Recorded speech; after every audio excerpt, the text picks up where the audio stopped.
I had wanted to hear and play pianos, but my teacher said, "Don't. Time will destroy you. He is a bastard." Then I found out that notes encourage time, so I closed the piano case. The stronger the odor, the tighter you have to close the container. But I can still hear it. Breathing. There are many ways to practice the harpsichord, and none of them involve chastity. But such abuses do not constitute promiscuity, as Lubbock maintains. In fact, in such a social state, polygamy can only be an exception. There is always a chance for getting a beautiful picture. Something about the major scale, it never tires of me. The sixths, rounding up to the root, reminds me of a seashell or a Welsh accent. It possesses the roundness of planets.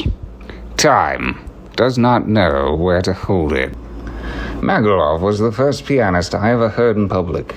I was 11 years old, but I still remember the program. The first piece was Bach-Seidel. I don't remember exactly what.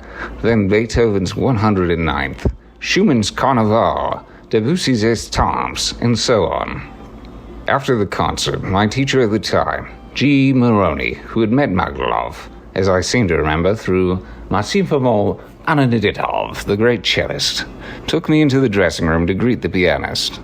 He seemed to me to have aristocratic traits in both his playing and his behavior. However, he was never one of my favorite pianists.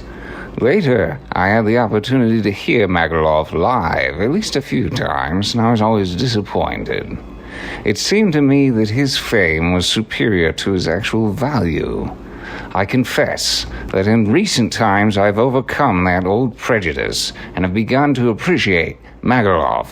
Perhaps because the vulgarity of modern times leads us to regret that nobility which, not only in music, it seems we have lost forever. Still, octogenarian Pooh is not a valuable resource. Fortunately, he had other charms. Music, as defined and ordered by the ancient sage kings, is a ritual which moderates and restrains both the listener and the performer, thus an effective means of government. It is important to limit the aspirations of those with little hope already. There is only so much room in the house band on God's yacht.